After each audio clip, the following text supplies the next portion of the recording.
Hey, this is a boat doctor. Anyway, out here in a 180, a nice boat. You got 4 people. You got a lot of fishing room back there. 90.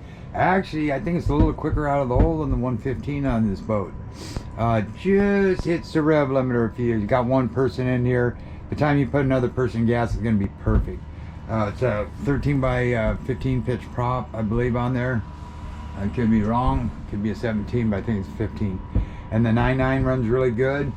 And I'll show you the thing about the tie bar too. I probably really wouldn't use it, but I already went through all the boat. You know, you grab handles, the zip, and then the zip up through part 1. This is part 2, the running. Got your back struts. It's got a low front end instead of a real high one where the wind can get it.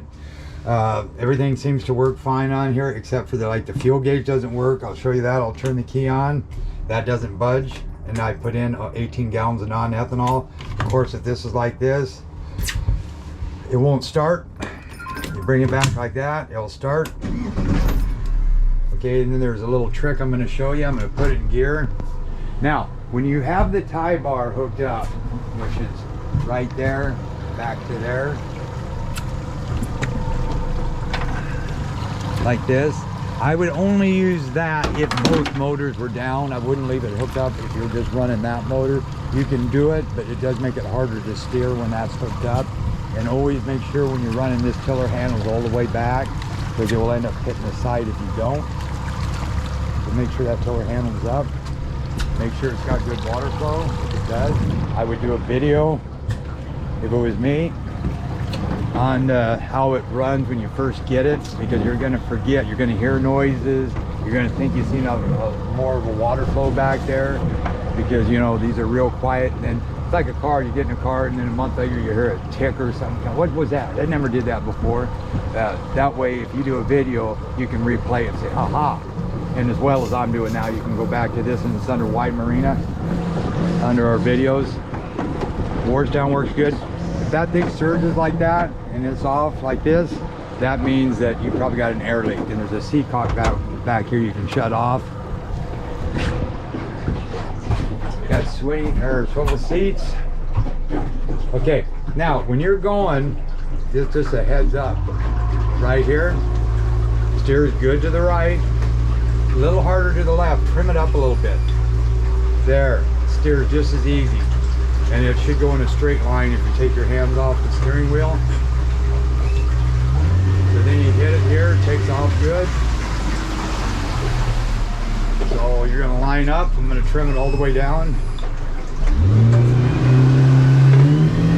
Yeah, that's good. Shed's about not even 2 seconds to plane. This should have been moved back another inch to 2 inches because it ends up hitting right there. It will work, but it's touching. You're going to get rubbing on that after a while. Then trim up, same thing. If you steer easy left and right, because if you got it trimmed out too much, you'll notice the boat's going to take off to the right. You got it trimmed up too high, then it's going to be harder to trim to the right. Trim it down, left's easy, right's easy. Take your hands off, you're going a straight line. Just a little trick. Trim her down, turn the boat, and then I'll show you the kicker, what I'm saying about the tie bar. And guys in the shop, you need to remember to turn on the seacock valves for the customer, because maybe I didn't get a chance to take it out. You took it out, the guy tries to get his horse done to work. He won't know how come it ain't. He will get a phone call. How come my horse down hose ain't working? Anyway, bring it back, shut her off. Come back here, trim it down. Okay, this here is a friction lock. Okay, that's to keep the motor locked over in one position. Now when you use that tie bar, you want to make sure that's pushed all the way over. If not, it's going to be pretty hard to steer. But if you're going to use it how I'm going to use it, you lock that up over there. When on a cold start, move your into forward, give it like 3 pumps, like a gas pedal in a car, bring it back, go like this, but now, and then pull this choke out, bump that as soon as it starts, push that choke in, let it idle, and then bring it back into like just idle speed right here. Okay, I've already started it, so I'm gonna push that in, but when you restart it, there's a little indentation go between these two red marks. Get it, bring it down. Okay, I'm gonna put it in gear, make sure nobody's ahead. Now notice how I got this motor turned a little bit here to the right. You can play with it. That's what's gonna help this thing turn without a tie bar. There's a little light for your oil, that's red. There's the light here. Now no tie bar. See how I'm turning to the left? And if I want to go to the right, you'll go to the right. And you can play with that motor, taking it one way or the other to make it turn faster. So even there, if I come back here, then all I have to do is come back here and grab my tiller handle. See, I'll slow it down even.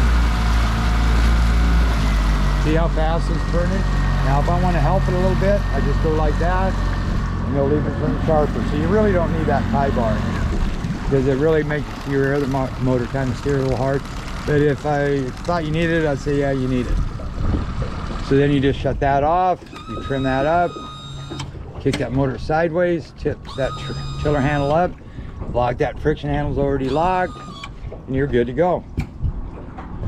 All right, this is the Boat Doctor 180 Hughes Sportsman 2022. Boat Doctor out. Rumba! I don't know why I say that, because you got a winner chicken dinner. Huh. It is early.